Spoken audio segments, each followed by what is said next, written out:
jangan takut untuk mencoba even kalian belum mendapatkan gelar sarjana. Pada mau dengerin kan cerita pengalaman seru aku ini, sehingga aku bisa bekerja di salah satu perusahaan terbesar di Indonesia.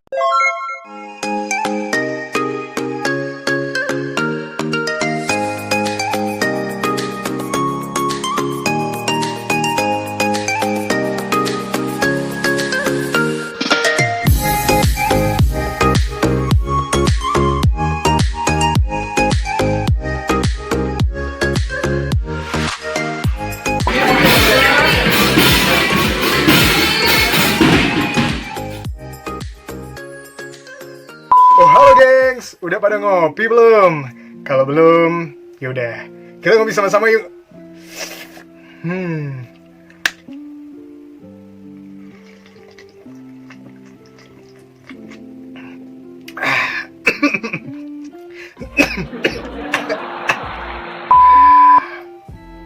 Seruput dulu lah kalau kayak gitu gengs. Seger tenang. Yaps gengs, di video kali ini masih di channel YouTube Oki Andri. Aku bakalan sharing pengalaman seru aku di dunia kerja yang lumayan penuh dengan lika-liku ya gengs. Kayak lagu kan ya Wak?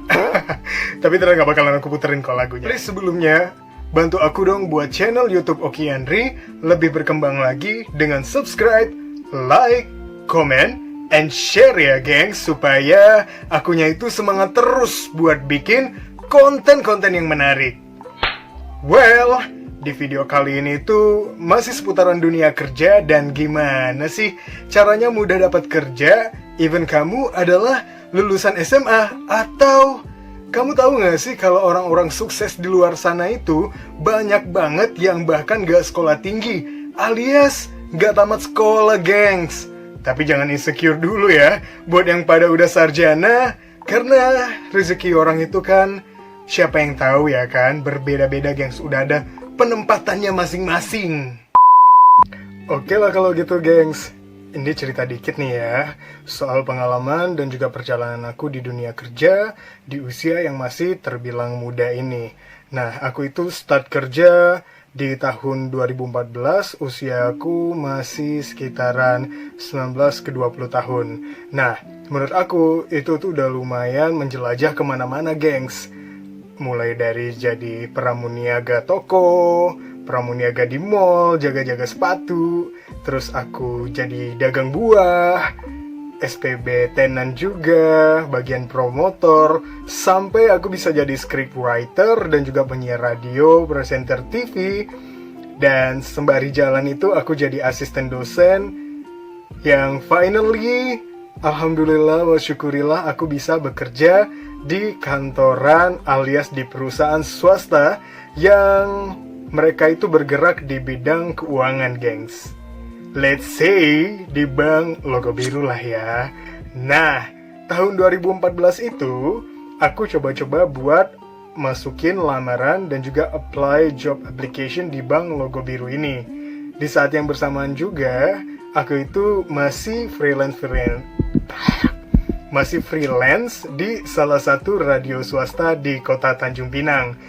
Nah, pasti udah pada tahu semua, mungkin udah dengerin di live streaming online juga bisa buat kamu semua gengs yang ada di luar kota atau di luar negeri. Bisa di www.o993fm.com, atau buat kita yang masih satu frekuensi bisa di O9 Radio 93 FM yang sampai sekarang ini nih aku masih eksis buat siaran di sana gengs. Masih pada mau dengerin kan cerita pengalaman seru aku ini, sehingga aku bisa bekerja di salah satu perusahaan terbesar di Indonesia. Dan yes, next gengs, nyambil kuliah nih ceritanya. Pas masuk di semester 5, setelah beberapa bulan aku apply job application di bank logo biru itu ya kan, dapatlah phone call, bukan phone dan diangkatlah gitu kan, mengatasnamakan bagian SDM dan HRD-nya mereka yang memang mengurusi perekrutan new employee. Nah, pada dasarnya basic aku itu kan kuliahnya administrasi negara nih gengs, di salah satu universitas negeri yang lagi berkembang pada masanya di tahun itu. Tapi ya ini agak sedikit little bit sadness, dan juga ya karena tuntutan ekonomi dan pingin banget buat bantu orang tua, aku lanjutin deh untuk datang ke kantor cabang bank logo biru itu tadi untuk ikutan tes tertulis yang tahu nggak sih pesertanya itu wow, lumayan banyak gengs, dan I think mereka semua itu smart karena kelihatan banget dan udah prepare yang luar biasa. Udah insecure duluan dong, ya kan? Pasti. Itu tuh kayak naluriah gitu gak sih? Nah, kenapa aku tuh kayak udah ngerasa, aduh, ngeri nih. Karena jangankan aku bekerja di bidang keuangan, ya kan, gengs? Kemampuan hitung-hitungan aja pas sekolah, pas-pasan. Itu pun paling tinggi nilainya 7 kali. Udah jiper duluan tuh kan, dadak dikduk. Tapi tetap, karena aku orangnya percaya diri, dan di dalam otak aku itu aku udah nge-mindset kalau I can do this, dan aku beranikan diri untuk ngikutin segala tahapan tes tertulis, mulai dari tes bahasa Indonesia, tes kemampuan pengetahuan dasar, bahasa Inggris, matematika, deret angka tuh yang jelimet banget, dan juga hitungan koran, sampai tes psikologi dan juga listening test, gengs. Nah, kita itu cuma dikasih waktu 1 jam 30 menit buat ngerjain sebanyak itu soal yang mereka kasih. And time is over.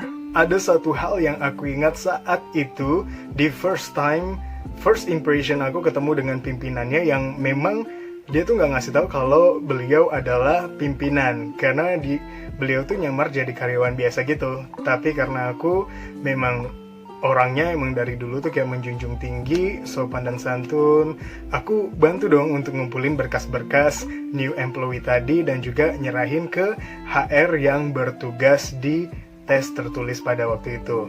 Nah, let's say, gengs, setelah itu aku ngucapin terima kasih yang banyak banget, dan juga natap langsung dengan jelas ke wajah pimpinan aku pertama kali, dan aku izin buat meninggalkan ruangan ujian.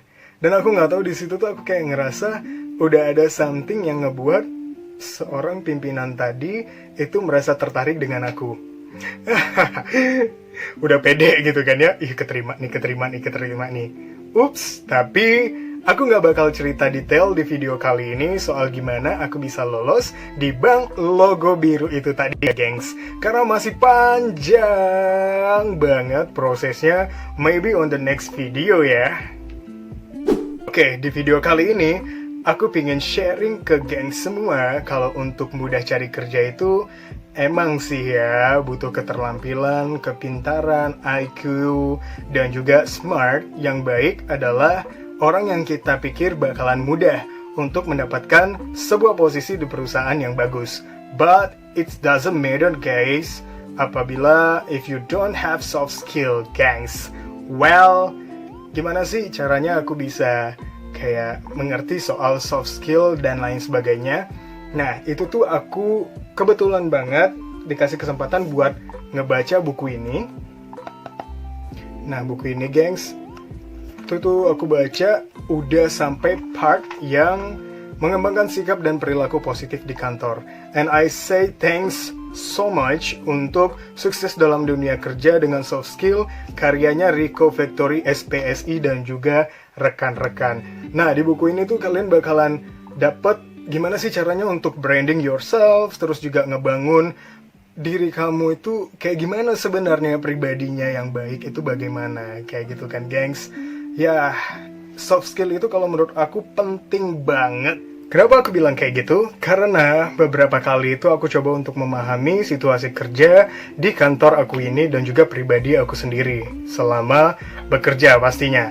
Nah, kita itu yang ada di kantor punya skill yang berbeda-beda dan pastinya pendidikan yang berbeda-beda pula. Secara aku pada saat itu masih terbilang masuknya itu dengan ijazah atau lulusan SMA. Well, soft skill itu nggak bisa dibuat-buat, gengs. Karena untuk masuk ke sebuah perusahaan terbaik, Pasti, tadi kan ada tes psikologis tuh, di tes tertulis yang pertama kali, dan mereka gak tanggung-tanggung tuh buat nyiapin dan juga menggunakan jasa atau bahkan tim dari perusahaan mereka sendiri untuk meng-hire karyawannya agar tidak salah memilih. Nah, soft skill di sini itu adalah apa yang ada di dalam diri kita sendiri. It's mean like pribadi seseorang itu berperan penting banget, gengs, dalam kesuksesan. For example, kayak gini deh. Kita akan dikasih tes untuk mengungkap sebuah permasalahan atau kasus dan mencari apa dalang dan juga faktor penyebab dari permasalahan itu. Serta kita harus bisa untuk mencari conclusion dan juga solusinya. Nah, di sini mereka nggak akan ngasih tahu kita gimana how to do it. Tapi mereka akan ngebiarin kita think smart dan juga mencari jalan keluar bagaimana untuk bisa menyelesaikan permasalahan tersebut dan mencari solusinya. Dan value-nya adalah mereka akan melihat bagaimana pribadi kita yang sebenarnya, and then apakah kita itu orang yang bisa dibilang dominan atau bahkan malahan kita pasif jika ada suatu permasalahan. Itulah kenapa orang-orang yang bisa kita bilang at least mereka punya nilai ijazah atau juga transkrip nilainya bagus banget dan melebihi rata-rata, tapi belum tentu dia akan mudah untuk keterima kerja. Jadi, buat geng semua yang sedang berjuang untuk diri sendiri, keluarga, terutama orang tua kita, kalian jangan takut untuk mencoba even kalian belum mendapatkan gelar sarjana. Proud of yourself, motivate your mind, and makes dreams come true. So, ngopi dulu lagi lah. Serius amat, gengs. Jangan serius-serius gitu lah. Ya udah deh, aku bakalan cerita lebih panjang lagi on the next video. Tapi, please, be yourself. And then, don't forget to spirit is the number one to be something in this life. Bantu aku buat ngembangin channel YouTube Oki Andri ya, gengs. See you on the next video di channel Oki Andri selanjutnya. Sarang he!